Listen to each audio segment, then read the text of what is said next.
Саламатсыздарбы, урматтуу мекендештер. Бүгүн биздин мекендештер маалымат борборунда 2009 жылы Лейлек районунда укук коргоо органында эмгектенип жүргөн агабыз Маекте бүгүн биздин Маекте ушул чек ара маселеси боюнча ушул теманын алкагында биз маек курабыз. Андыктан биз менен видеонун аягына чейин бирге болуңуздар. Саламатсызбы агай? Биздин мекендештер маалымат борборуна кош келиптирсиз. Саламатсыңарбы, урматтуу журналисттер дейбизби же активисттер дейбизби, Кыргыз Республикасына кызмат кылган жаштар дейбизби, кандай болсо дагы жүрөгүңөр, силердин жүрөгүңөр Кыргыз Республикасына согуп турат. Биз дагы YouTube'дан бул жактан көрүп турабыз. Көрүп акыры мен ушундай чечимге келдим да. Мен силерге өзүм кайрылдым, өзүңөр билесиңер. Үстүбүздө Аллах күбө буга. Мага бирөө кел деген жок, сүйлө бер деген жок. Үстүмдө Куда турат, бардыгыбыздын үстүбүздө Куда турат. Алхамдулилла, Куда күбө. Мен ахиреттен корктум. YouTube'да карасаң, жалаң эле ошол 275 метр жер, Адахан Мадмаровду күнөөлүү деген сөздөр чыгып атат. Канча жылдан бери болуп келет ушул сөзчү. Ошондуктан акыркы убакта өтө күчөп кетти. Мен ушундай чечимге келдим, ахиретти ойлондум. Билген нерсемди, уккан нерсемди, көргөн нерсемди айтып коюуга туура келди. Сөз башынан болсун анда. 1999 жылы мен Ош областында укук коргоо органында иштейт элем. Ошол учурда Баткен районуна командировкага бардык. Командировкага барып, ошол жакта иштеп жүрүп, Самаркандек айылынан ошол жерден биз 7 КАМАЗ тери тосуп алдык биз. 7 КАМАЗ терини тосуп, документтерин текшергенде, документтери туура чыккан. Анан ошол эле учурда баягы сопровождающий дейбизби, теринин ээси дейбизби, ал бизге кайрылып калды. Ушул мага Чаркы, Тажик Республикасынын Чаркы территориясынан өткөзүп бергиле, жардам бергиле. Бизди дайым ушундай кыйнайт. Силердин чындыгын айтканда тыйынтыпыңарды беребиз деп айтты. Бирок действительно документтери туура, нормально. Анан эми биз жаңы барганбыз да ал жерге. Биз ал жерди билбейбиз, тартибини билбейбиз. Анан ошол жерден бир сотрудник кошуп алдык. Кошуп алсак, алар вообще эле коркот экен. Лейлekte иштеген. Ооба, Лейлekте эмес, Самаркандек район, Помунда иштеген, Баткен район. Ички иштер бөлүмүндө иштеген балдар. Анан аларды бирөөнү эптеп көндүрдүк да. Көндүрдүк, макул деп жөнөдүк. Анан ага чейин ал жердин обстановкасын сурадык биз. Кандай, как чем? Десек, вообще коркушту, эч ким суунабай. Жок, бизди кымап коет алып кирип, бизди уруп коет деп. Ошол жердин орган кызматкерлери. Анан акыр бирөөсүн көндүрдүк. Көндүрүп анан өзүбүзгө шерик кылып анан баягы 7 КАМАЗды алып жөнөдүк. Бардык, баягы 4 көчө деп турат. Айбалаевдин үйүнөн түшкөн жердеги Актатыр, Самаркандек айылынын Актатыр көчөсүнөн түшкөндө Айбалаевдин үйү бар. Айбалаевдин үйүнөн түшкөндө заправка бар. Заправкада ошол жерде постоянно гаилер кызмат кылат экен да. Чын-чыныгы келгенде незаконный олордун турганы ал жердечи. Кийин биз сүрүштүрсөк. Биз карадык, а жерде гаи жок экен. Кийин биз наркы каналдын жолуга чыгып, onu объездной жол деп коет. Ал убакта андай чечиле элегиле. Жанагыдай Адахан Мадмаровдун колу деп атат го, жанагыдай нерселер. Ал убакта эч кандай чечилген эмес. Ал убакта ошол тажиктер билген ишини кылат эле. Ооба. Ошондо биз баягы 7 КАМАЗды алып барсак, бир ак жүгүледе таможня кызматкер, тажиктин бир эле таможня кызматкери чыкты. Биз сүрүштүрсөк, ал айтып атат. Биздин мына ушул машина турган жер биздин жер. Жол силердики деп атат. Жол силердики. Бирок мына ушул машина турган жерден биздин КАМАЗ өтөт экен да, биздин КАМАЗдар. Олар ошол эле жерден кармап сүрүп кирип кетет экен. Эгерде ал жерде туруп алган болсо болду. Назад жол жок, вперед жол жок. Уже ол жерден олордун законго салганда алардын акысы жок өзү. Баягыдай күч колдонуп туруп эле алып кирип кетишет экен чаркуугачы. Ошол жолдон өткөндө. Ооба. Анан ошондой бир таможня чыгып калды биз келгенде. Анан таможня менен сүйлөштүк, өзүбүздүн тилде жакшына. Макул болбой койду. Биз дагы макул болбой койдук. Биз закон талкайт эттик. Кандай бу жол биздин жол как транзит. Силердин акыңар жок, бу документальный нерсе. Десек, алар көнбөй анан өзүнүн тилинде, ал маалда телефон жок, рация менен чыгырды 2-3 солдат жетип келди оружиялар менен. Анан баягы 7 КАМАЗдап түшүп кетти. Чаркууга. Эми биз моюнга алытпайбыз ответ. Биз өткөзүп коебуз деп. Эми жардам беребиз деп, как гражданин Кыргызстан деп. Ошол учурда эмне кылышты билбей, анан баягы теринин хозяиндары коркуп алар качып кетти Баткенге. Бирдеке кылып жардам бергиле. Ошодон 2 күн 3 күн мурун эле бир чаркунун эми мындайча айтканда баягындай кичине ояк бияка сөз өтө турган жигит экен, эч жерде иштебейт экен. Мындайча айтканда спортсменби же ошо жердин смотрящийби мындайча сөз сүйлөгөндө. Ошондой жигит экен. Аны мен 2-3 күн мурун таанышып калган элем. Ол ушундай өзүм решать этип берем, чаркун всех проблеманы деп айткан. Ошол учурда анан эмне кылышты билбей, баягы КАМАЗдар чаркууга алып кирип кеткен, отделениега. Анан мен баягы баланы издеп таптым. Может, ошону сөз өтөбү деп. Чындыгында таап сүйлөшсөм өттү сөзү. Чечти. 10 мүнөттө чечип берди маселени. Өздөрү сопровождение кылып, ошо 4 күнгө чейин сопровождение кылып койду каналдын бою менен. Өтүп кетти. Ошондо мен ушул окуяга көө болдум да. Кандай ушул жолдун азабы. Ошентип жүрүп, кийин мен командировкам бүттү. Анан биз Ошко кеттик. Ошко кетип, кийин кайрадан Баткен областы болгондо мен Баткен областыга бардым жумуш менен. Официальный областка иштеп жүрдүк. Ошол жүргөн учурда биз билебиз да, как органда иштеп жүргөндөн кийин баягы Лейлек, Сүлүктө, Баткен адамдарына кандай кыйнаган учурларына. Себеп биз эл менен кызматта чогуу болобуз да, элдин арыз-муңун угуп турасың.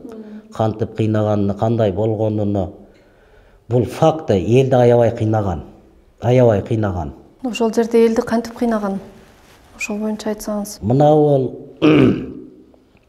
эми мен чын сүйлөшүм керек да, мен бирөөгө подход кылганды жаман көрөм өзүмчү. Мадмаровдун айтканычы эң туура да, аялдарды шундай кыйнашкан. Эркектер, аял эмес, эркектер дагы кыйнашкан. Вагонго алып кирип алат эле. Каалаганын кылышат эле.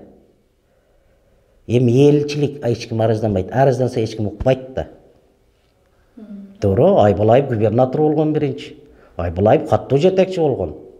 Эң каттуу жетекчи болгон. Бирок чечкен эмес. Эми губернатор чече албайт да, ол губернатордун деңгээлде чечиле турган иш эмес ол. Ол президенттик деңгээлде чечиле турган иштер. Туура, Айбалаев каттуу губернатор болгон. Молодец, биз баа берет элек. Азыр деген ошол жер боюнча деги эле ал жер боюнча көпчүлүктүн маалыматы жок да. Анан кандай болуп чечилгенини, негизи эле ошол жерде Мадмаров туура чечим кылганбы, кандай чечим кылган, ушул боюнча кантип чечилгенин маалымат берсеңиз. Мен ойлоймун, Мадмаров өтө туура чечим кылган. Бирок менин чындыгын айтканда ошол убактыдагы президент, өкмөт,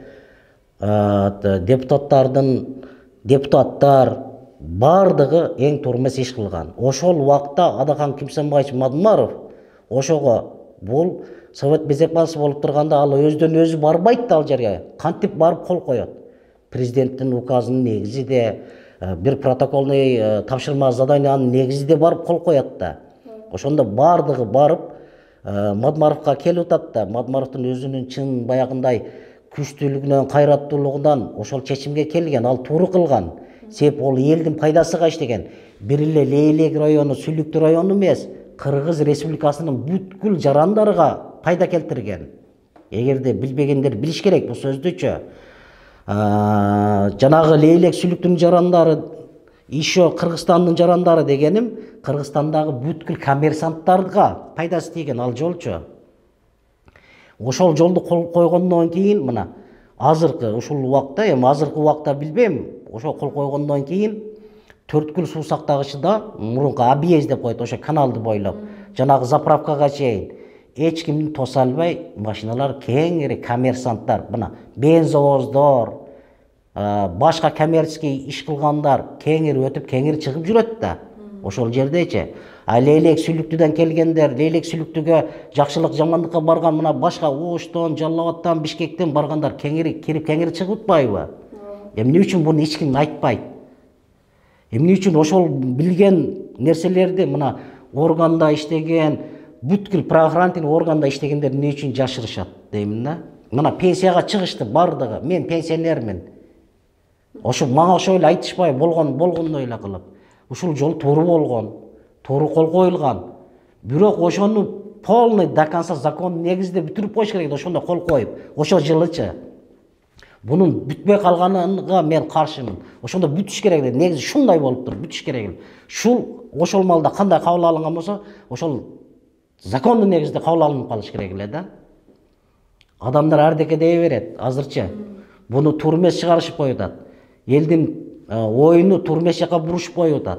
Мына ошол эле айылдагы адамдар чыгып, Мадмаров жер саткан, мындай кылган, кол коюп койгон дешип атат да. Ошолор жалаң дежурный деп эсептейм менчи. Мен Оштукмун, Баткендин кулуну эмесмин, Оштун кулунумун. Мен калыс айтып атамын бул жердечи. Мисалы Садыр Жапаров болобу, Бакиев болобу, Акаев, Атамбаев, Сооронбай Жээнбековпу? Жок, мага разница жок. Мен кыргыз эли үчүн чындыкты гана айтып атам. Ошол жерде кече Садыр Жапаров журналисттердин суроосуна жооп берип атып, 56-жылдагы бийликке анан ошондой эле Мадмаровго асылгансып сындап кетти да.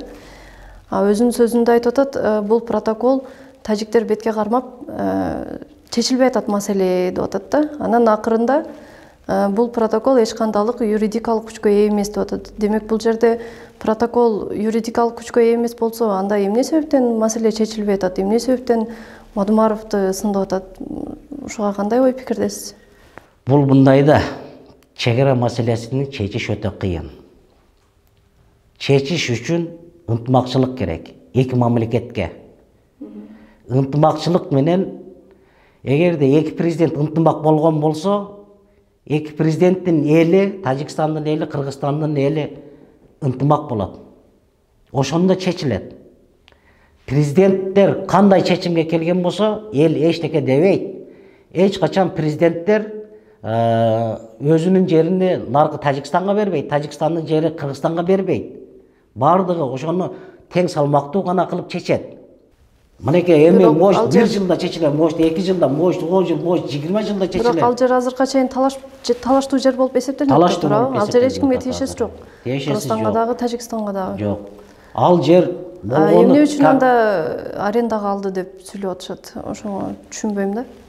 Эгер ал жерде талаш болсо, Тажикстандыкы болбосо, Кыргызстандыкы болбосо, булар саясат да, инилерим. Саясат кылышып атпайбы, бардык нерсени. Чын-чыныгы келгенде мен таң калам, баягы Айбалаев губернаторга ошол аксакал киши эң туура эмес сүйлөйт да. Ошол губернатор болуп турган үйү ошол жерде, именно айтып аткан жерде, кандай билбейт, билет бар жокты. Эмне үчүн сындап чыгып атат анда, туура эмес кылган? Ал киши дагы бул саясат да, бул бизде Кыргызстанда саясат өлүп калбай бар жок. Кичинекейден баштап чоң аксакалга чейин.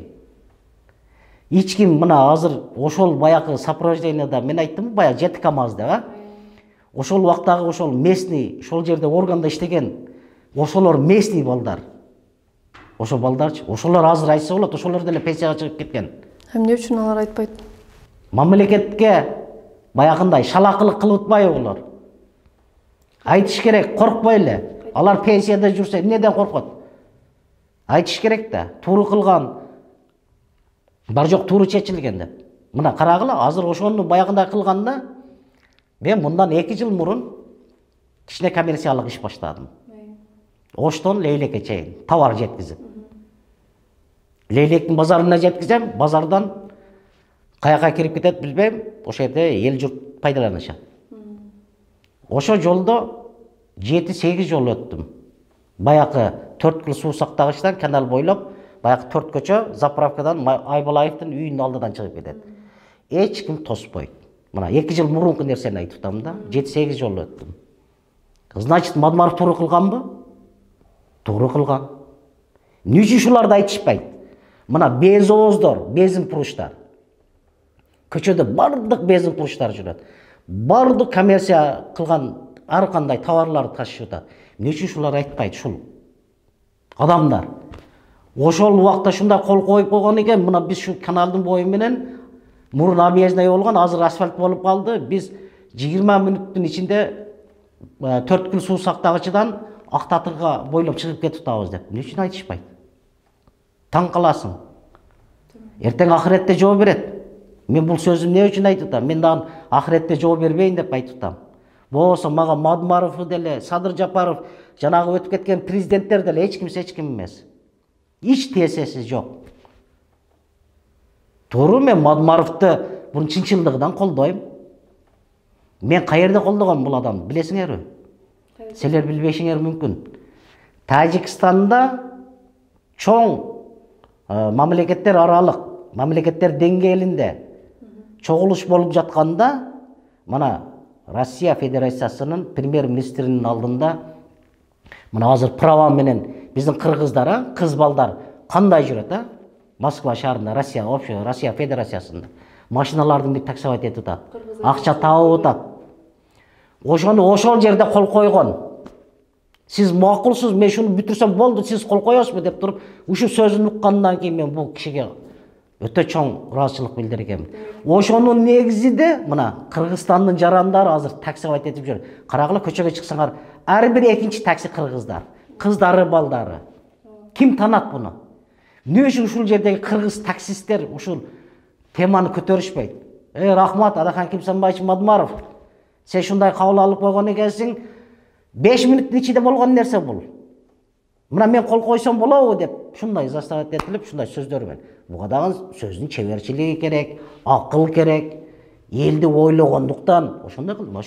Ошон үчүн азыр карасаңар, ар бир экинчи таксист Кыргызстандын жараны. Эмне үчүн ушулар эч ким айтпайт? Эми бул Адахан Кимсанбаевич Мадмаровдун кылган иштерин айтсаң өтө көп. Өтө көп. Кыргыз Республикасына кылган кызматычы. Эми мени кээ бирөөлөр айтышы мүмкүн, бул жалданып келин баягыдай айтып атат деп. Жок. Мен жөнөкөй эле жаран катары айтып атам. Үстүмдө Куда турат. Ооба. Мына кечеги ошол, эгерде Мадмаров ошол кезде туура чечкен болсо, ошончо жылдан бери эч кандай ызы чуу чыкпаган, бирок кече мына жакында эле ызы чуу чыгып 36 жараныбыздан айрылып калдык да. Бийлик ошол кезде элин коргоп сактап калса болот беле, кандай кадамдарга барса болот эле?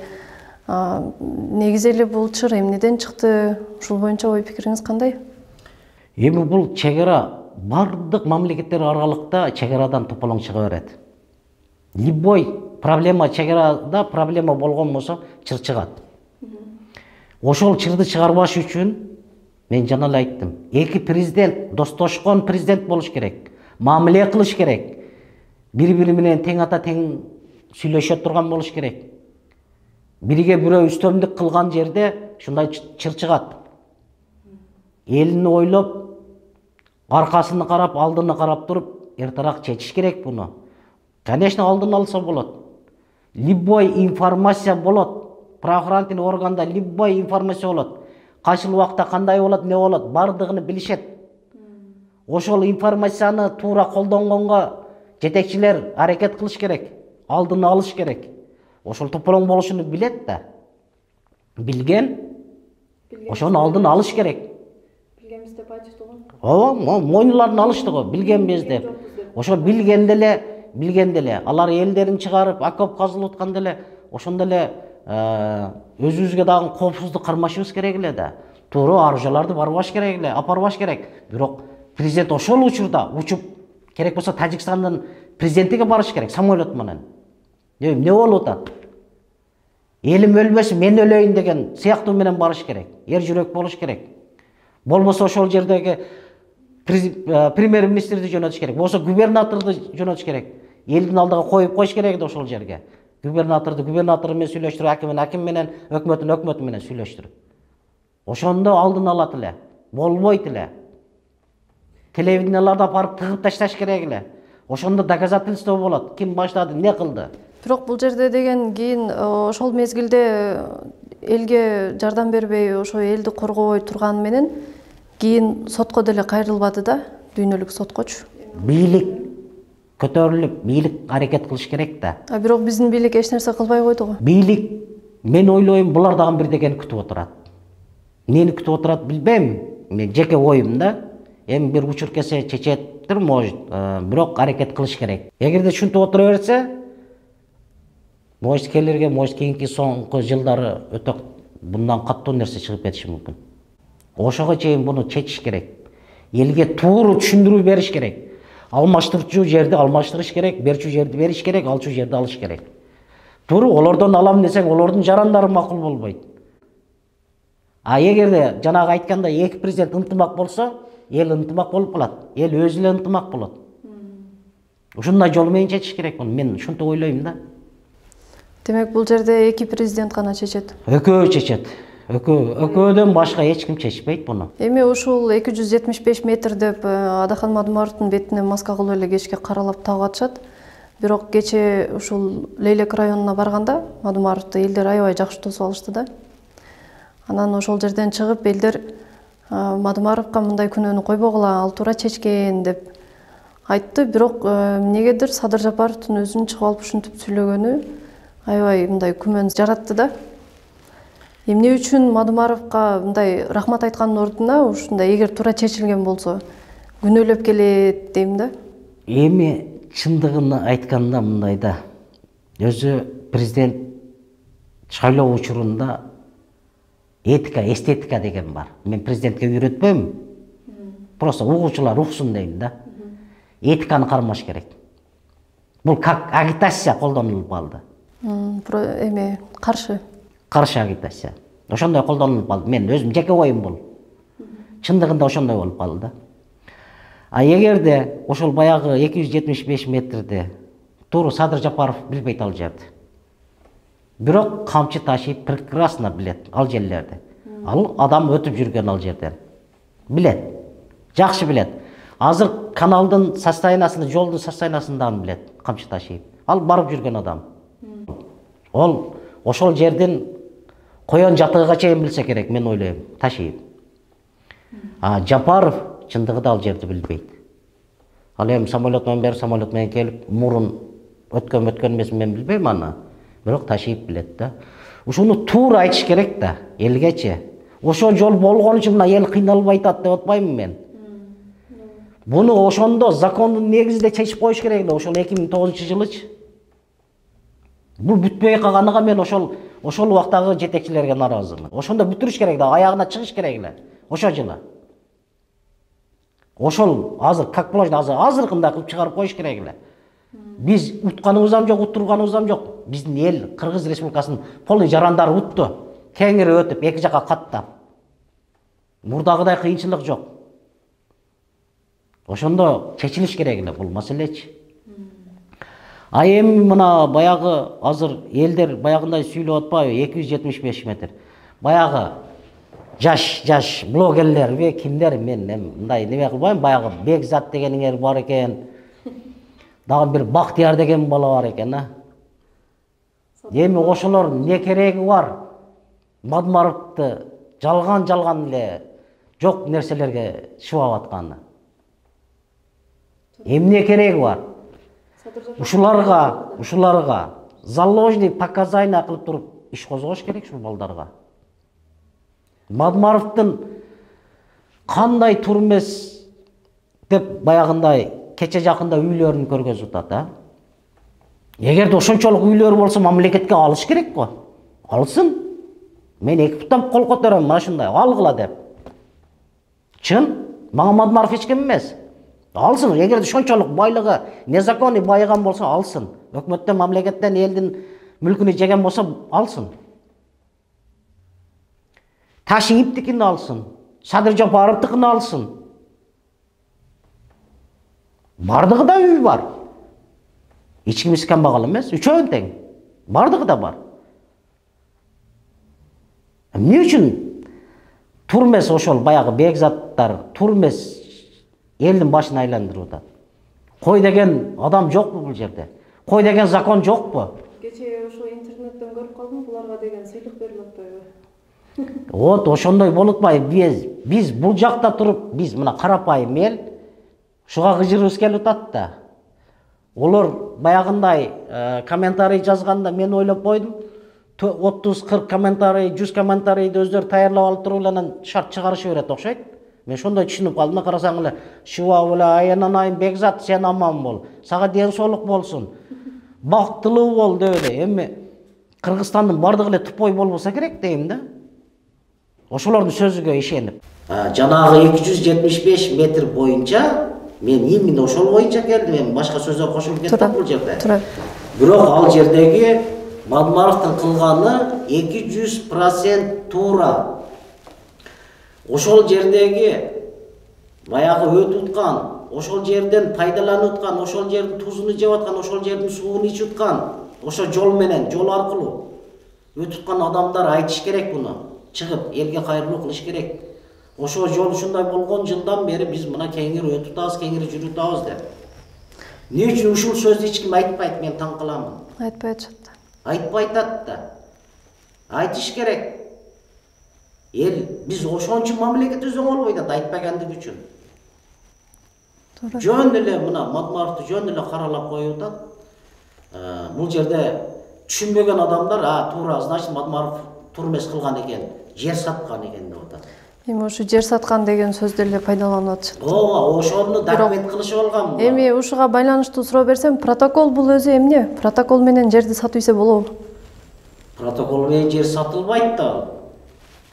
Ал жерде президент деген бар, депутаттар бар, комиссиянын составы бар, бардыгынан өтүп акыры анан кийин сатылбайт, ошондо дагынчы алмаштырылат.